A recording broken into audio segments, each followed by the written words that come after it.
नमस्कार दोस्तों, मैं हूं प्रेम पंकज और आप सभी का स्वागत करता हूं माइक्रो स्टडी सेंटर में। एनसीईआरटी बुक की सीरीज़ में क्लास 10 का साइंस में पढ़ा रहा हूं और यह आज जो हम लोग पढ़ेंगे वो चैप्टर नंबर 3 जो मेटल और नॉन मेटल से रिलेट करता है, उस चैप्टर से रिलेट यह तीसरा वीडियो होगा।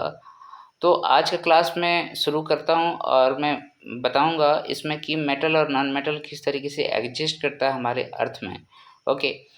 अभी तक हम लोग जो पढ़े थे मेटल से रिलेटेड फिजिकल प्रॉपर्टीज़ और केमिकल प्रॉपर्टीज़ पूरा पढ़े थे और इसके पिछले क्लास में मैंने दिखाया था कि किस तरीके से कोई भी मेटल या नॉन मेटल जो है रिएक्ट करता है, एक दूसरे से केमिकल रिएक्शन करता है।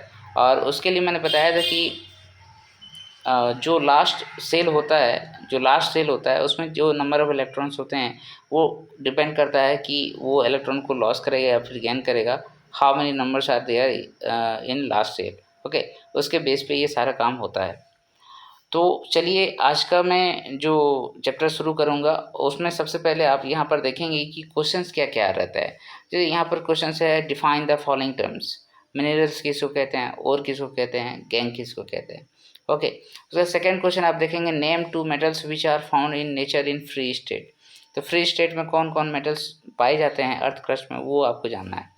What chemical process is used to obtain a metal from its oxide? Oxide से अगर किसी मेटल को अलग कराएंगे तो किस प्रकार का केमिकल रिएक्शंस कराया जाता है, ये आपको बताना है।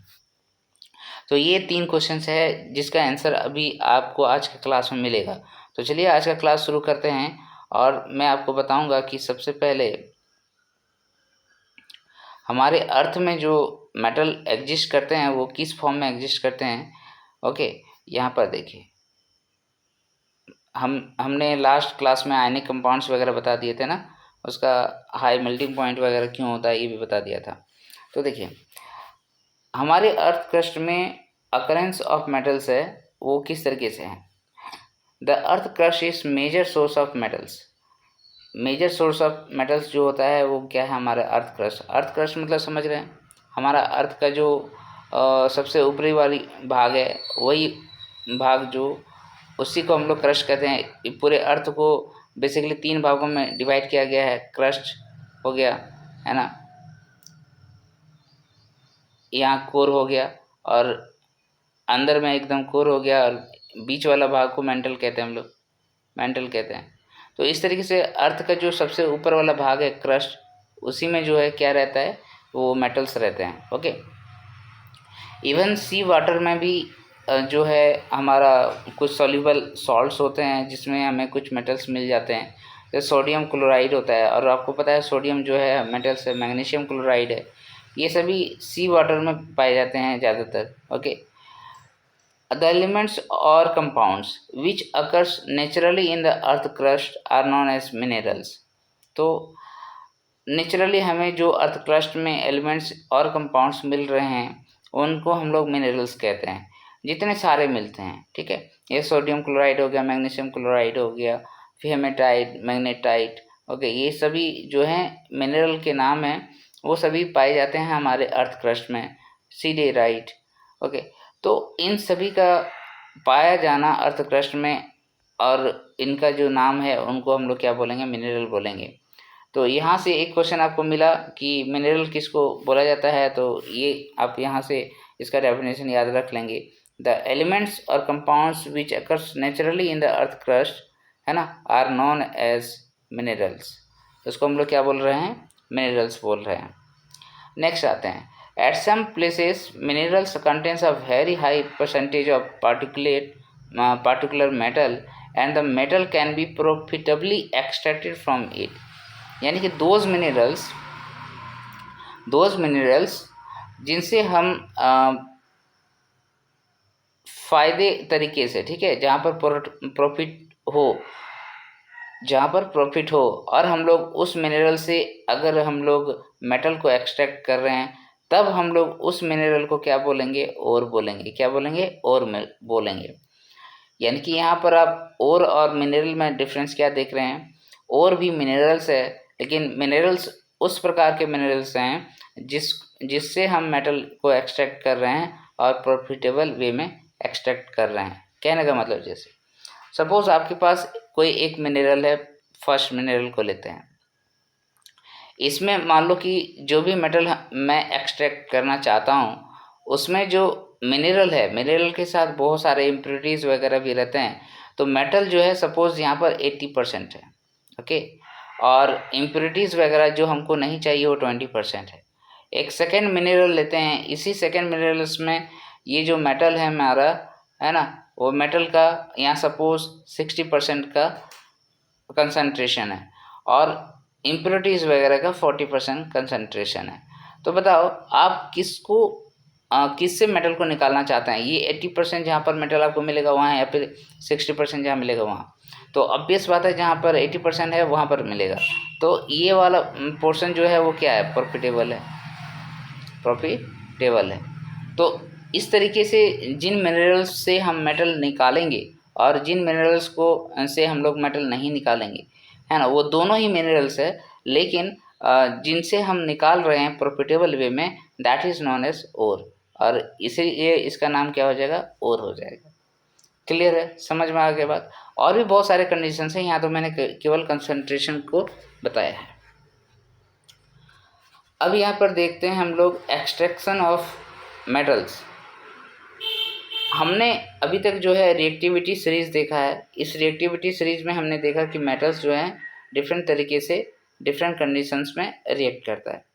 Having this knowledge you can easily understand how a metal is extracted from its ओर।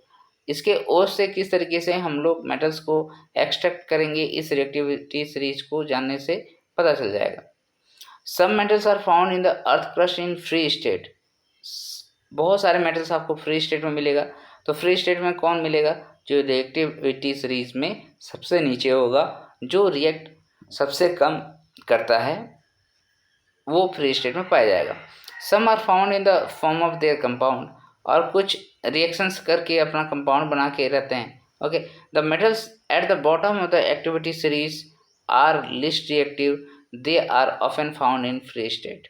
तो आप रिएक्टिविटी सीरीज में जाइए और नीचे देखिए कि क्या क्या है, आपको समझ में आ जाएगा। देखिए, आप इस रिएक्टिविटी सीरीज को देखिए, जो पहले भी पढ़ चुके हैं हम लोग। सबसे ऊपर में कौन है? पोटेशियम है, सोडियम है, कैल्शियम है, मैग्नीशियम है, aluminium. These elements are highly reactive. Okay, these elements are highly क्या बोल रहे हैं? रिएक्टिव होता है। तो यहाँ पर ये कंपाउंड के फॉर्मेशन में रहता है, कंपाउंड के फॉर्म में रहता है, इसलिए इसको एक्सट्रैक्ट करने के लिए इलेक्ट्रोलाइसिस का ज़रूरत पड़ता है। वहीं ये देखिए, जिंक हो गया, फेरस हो गया, आयरन हो गया, लेड हो गया और कॉपर हो गया। ये सभी जो है लगभग लिस्ट रिएक्टिव है, मीडियम रिएक्टिव है। मीडियम रिएक्टिव वाले सब्सटेंस जो है रिडक्शन प्रोसेस से जो है वहाँ हम लोग मेटल को एक्सट्रैक्ट करते हैं। और अब सिल्वर ले लीजिए और गोल्ड ले लीजिए। ये सिल्वर और गोल्ड जो है, अर्जेंटीनम एंड ऑरम, है ना, फाउंड इन नेटिव स्टेट। ये नेटिव स्टेट में पाया जाता है, ये अपना ही स्टेट में पाया जाता है, ये प्योर फॉर्म में पाया जाता है, और ये फ्री स्टेट में पाया जाता है, ऐसा बोल सकते हैं। तो आपसे अगर क्वेश्चन वहाँ पर कर रहा था ना कि फ्री स्टेट में पाए जाने वाले मेटल्स का नाम बताएं, तो आप लिखेंगे वहाँ पर, नीचे से शुरू कीजिए, गोल्ड, सिल्वर, कॉपर, ये तीन बेसिकली तो जरूर से जरूर पाए जाते हैं। तो यहाँ पर देखिए एग्जाम्पल दिया है। For example, gold, silver, platinum and copper are found in free state. Okay, are found in free state. Friends, मैं तो आपको एनसीईआरटी बुक का सीरीज पढ़ा ही रहा हूँ, और पूरा क्लास 10 जो बोर्ड देंगे उनके लिए भी ये इम्पोर्टेंट है, और वो सभी स्टूडेंट जो कम्पिटिटिव एग्जाम देते हैं जहाँ साइंस के क्वेश्चन मैक्सिमम पूछे जाते हैं, उससे भी आपको सहायता मिलेगा। तो अगर आप मेरे वीडियो को देख रहे हैं तो अंत तक जरूर देखिए, और आप मेरे चैनल माइक्रो स्टडी सेंटर के साथ बने रहिए। इसको लाइक कीजिए, शेयर कीजिए और सब्सक्राइब करके ज़रूर से ज़रूर रखिए। हो सके तो बेल आइकन को दबा के रखिए, ताकि जब भी नया वीडियो आप तक पहुँचे तो नोटिफिकेशन के तौर पे आपको मिल जाए। अब यहाँ पर देखिए दोस्तों, copper and silver are also found in the combined state and their sulphide and oxide. तो हमने देखा कि कॉपर और सिल्वर जो है एक तो फ्री स्टेट में पाया जाता ही है, और साथ ही साथ ये जो है अपना सल्फाइड और ऑक्साइड के फॉर्म में भी पाया जाता है। तो इस चीज़ को आप याद रखिएगा, दो आपको ऐसे मिले, सिल्वर यानी कि एजी, मुर्गा कितना भाग रहा है भाई। सिल्वर हो गया और कॉपर हो गया। ये सिल्वर और कॉपर जो है दोनों के दोनों एक तो फ्री स्टेट में पाया जाता है और सल्फाइड ऑक्साइड के फॉर्म में भी पाया जाता है। ये भी क्वेश्चन आपसे पूछ सकता है। The metals at the top of the activity series जैसे सोडियम, पोटेशियम, मैग्नीशियम, कैल्शियम और एल्युमिनियम है, are so reactive that they are never found in nature as free element. ये इतने ज़्यादा रिएक्टिव हैं कि ये फ्री स्टेट में नहीं पाया जाता है। The metal in the middle of the activity series जैसे जिंक हो गया, आयरन हो गया, लेड हो गया एटसेट्रा आर मॉडरेटली रिएक्टिव। ये मॉडरेटली रिएक्टिव होता है, तो इसलिए they are found in the earth crust mainly as oxide, sulphide और कार्बोनेट्स। ये तीन फॉर्म में ये पाए जाते हैं। You will find that the ores of many metals are oxides. बहुत सारे मेटल के जो होते हैं वो और जो होंगे वो ऑक्साइड के फॉर्म में पाए जाएंगे, ठीक है। This is because oxygen is very reactive element and very abundant on the earth. Earth में जो है ऑक्सीजन की परसेंट, आपको पता है ऑक्सीजन का परसेंटेज जो है बहुत ज़्यादा है, नाइट्रोजन के बाद ऑक्सीजन ही है ना। तो और हमारे जो अर्थ क्रस्ट है उसमें भी काफ़ी ज़्यादा पाए जाते हैं, दूसरे के साथ रिएक्ट करके ऑक्सीजन रहता है। तो इस तरीके से मेटल का जो ऑक्साइड फॉर्मेशन होता है वो बहुत ज़्यादा होता है। दैट्स वाई जो जितने ज़्यादा ओर्स होते हैं, मिनरल्स होते हैं, वो ऑक्साइड के फॉर्मेशन में रहते हैं। Thus on the basis of reactivity we can group the metals into following three categories। कितने कैटेगरीज में हम लोग इसको बांटेंगे? तीन कैटेगरीज में बांटेंगे। फर्स्ट होगा मेटल्स ऑफ लो रिएक्टिविटी, फिर सेकंड है metals of medium reactivity and third है मेटल्स ऑफ हाई रिएक्टिविटी। ये तीन कैटेगरी में हम लोग मेटल्स को कैटेगराइज कर देंगे। तो different techniques are to be use for obtaining the metals falling in each category. इसलिए तीनों ही कैटेगरी में जब हम लोग इसको बांट रहे हैं तो यहाँ पर जो एक्सट्रैक्शन का प्रोसेस है, मैंने यहाँ पहले ही बताया कि जो हाईली रिएक्टिव सब्सटेंस उसको इलेक्ट्रोलाइसिस प्रोसेस के द्वारा, जो मीडियम वाले हैं वो रिडक्शन यूजिंग कार्बन हो जाएगा, और जो रिएक्ट करता ही नहीं है तो वो तो फ्री स्टेट में पाया जाएगा, लेकिन कुछ ऑक्साइड के फॉर्म में होगा तब भी हम लोग वहाँ पर रिडक्शन वाला प्रोसेस लगा लेंगे। इस तरीके से मेटल्स का रिएक्शन रिएक्टिविटी सीरीज के ऊपर डिपेंड करता है कौन सा प्रोसेस में लगाने हैं। तो इसमें देखिए बहुत सारे क्वेश्चंस आपको अराइज हुआ और बहुत सारे क्वेश्चंस का आंसर आपको मिल गया। ये भी आप कैटेगरी को भी याद रखिएगा, मिनरल्स का डेफिनेशन याद रखिएगा, और का डेफिनेशन से याद रखिएगा। ओके, अब यहाँ देखिए जो और हो गया आपका कंसंट्रेशन ऑफ और, उसको हमने तीन भागों में कैटेगराइज कर दिया। पहला हो गया मेटल्स ऑफ हाई रिएक्टिविटी, दूसरा हो गया मेटल्स ऑफ मीडियम रिएक्टिविटी और तीसरा हो गया metals of low reactivity substance. तो जो हाई रिएक्टिव सब्सटेंसेस हैं जैसे पोटेशियम, सोडियम, मैग्नीशियम आपने देखा, तो इनका प्रोसेस जो है एक्सट्रैक्शन का वो इलेक्ट्रोलाइसिस ऑफ मोल्टेन ओर है। इलेक्ट्रोलाइसिस ऑफ मोल्टेन ओर को सबसे पहले मेल्ट करना है, फिर इलेक्ट्रोलाइसिस प्रोसेस लगाना है, तो वहाँ से आपको प्योर मेटल मिल जाएगा। और इलेक्ट्रोलाइसिस प्रोसेस मैंने बार बार बताया है कि एक सॉल्यूशन लेना है, उसमें दो कोर बनाना है, एक एनोड एक कैथोड, उसके बाद उसमें इलेक्ट्रिसिटी जनरेट करके पाथ में दौड़ाना है। तो उससे क्या होता है, मेटल्स का जो आयंस होगा वो किसी एक प्लेट में जाके जमा हो जाएगा। वो डिपेंड करेगा कि वो नेगेटिव है या पॉजिटिव है। ओके, वो इलेक्ट्रोलाइसिस प्रोसेस होता है। इस तरीके से डुबा के एक सॉल्यूशन में, है ना, यहाँ पर बैटरी लगा के, इस तरीके से मैंने कई सारे बार जो पिछले चैप्टर्स हैं उसमें मैंने बताया है इलेक्ट्रोलाइसिस प्रोसेस। अब मेटल्स ऑफ मीडियम रिएक्टिविटी में हम लोग क्या देखे थे कि इसका जो ओर है वो कार्बोनेट के फॉर्म में हो सकता है या फिर सल्फाइड के फॉर्म में भी हो सकता है। तो जब कार्बोनेट ओर होता है तो हम वहाँ कैल्सिनेशन प्रोसेस लगाएंगे, और जो सल्फाइड ओर होता है वहाँ पर हम लोग उसको रोस्टिंग प्रोसेस लगाएंगे। तो इन दोनों ही प्रोसेस के बाद जो है हम लोग ऑक्साइड ऑफ मेटल्स फाउंड करते हैं, और ये ऑक्साइड ऑफ मेटल्स को हम लोग फिर क्या करते हैं, रिडक्शन प्रोसेस में डाल देते हैं, क्योंकि यहाँ पर ऑक्सीजन है, इस ऑक्सीजन को हटाना है तो ऑक्सीजन को हटाने के लिए हम लोग क्या करते हैं, रिडक्शन प्रोसेस लगाते हैं। और इस रिडक्शन प्रोसेस के बाद क्या होगा, वो प्योरीफिकेशन ऑफ मेटल कर लेंगे और हमें प्योर मेटल मिल जाएगा।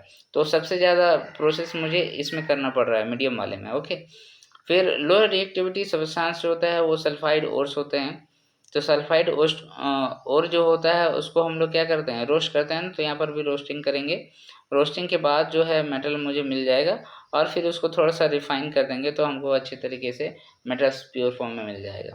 ओके, तो इस तरीके से किसी भी ओर का एक्सट्रैक्शन हम लोग करते हैं और वो डिपेंड करता है रिएक्टिविटी सीरीज में, क्योंकि रिएक्टिविटी सीरीज हमें बताता है कि वो किस फॉर्म में पाया जा सकता है।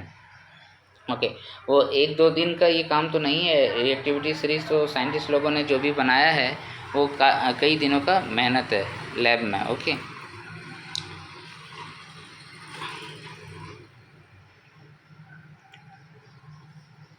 अब यहाँ पर देखेंगे इनरिचमेंट ऑफ ओर्स क्या होता है। ओके, इनरिचमेंट ऑफ ओर्स क्या होता है और उसमें इनरिचमेंट ऑफ यूरेनियम, ये भी आप बहुत सुनते होंगे कि हमारे देश में परमाणु ऊर्जा का ज़रूरत है और उसमें जो है यूरेनियम का इनरिचमेंट किया करना पड़ता है, जो कि काफ़ी हाई टेक्नोलॉजी जिसमें चाहिए और सभी देशों के पास ये टेक्नोलॉजी है नहीं। इसलिए हमारा देश में भी ये टेक्नोलॉजी की कमी है। तो हम लोग, हमारे पास जो थोरियम वगैरह पाया जाता है उसको हम लोग इनरिच नहीं कर पा रहे हैं और यूरेनियम के फॉर्म में कन्वर्ट नहीं कर पा रहे हैं, जो हमें यूज़फुल है हमारे लिए परमाणु ऊर्जा में। ओके, तो यहाँ देखिए, ores mined from the earth are usually contaminated with large amount of impurities such as soil, sand, etc. is known as gangue.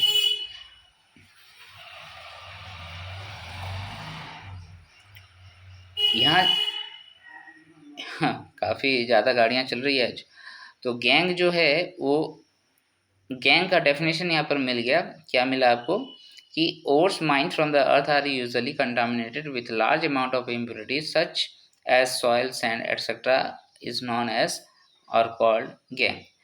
यानी कि जो ओर्स में हमें हटाने हैं, जिन पोर्शंस को हटाने हैं, वही पोर्शंस को हम लोग क्या कहते हैं, गैंग कहते हैं। ठीक है, तो the impurities must be remove from the ore prior to extraction of metals. तो जो मेटल्स का एक्सट्रैक्शन हम लोग करेंगे उसके पहले जो है इम्प्योरिटीज को हटा लेना पड़ता है। ठीक है, बहुत सारे इम्प्योरिटीज लगे पड़े रहेंगे, सैंड वगैरह डायरेक्टली तो ऐसे मिलेगा नहीं। गोल्ड आप निकालेंगे, प्योर गोल्ड भी निकलेगा, लेकिन उसके ऊपर तरह तरह का जो है सैंड लगा हुआ रहेगा या सॉइल लगा हुआ रहेगा, उसको हटाना पड़ेगा। तो उन सभी को जो है हटाना पड़ेगा मुझे मेटल का एक्सट्रैक्शन करने से पहले। The process used for removing the gauge from the ore are based on differences between the physical and chemical properties of the gangue and the ore. Okay.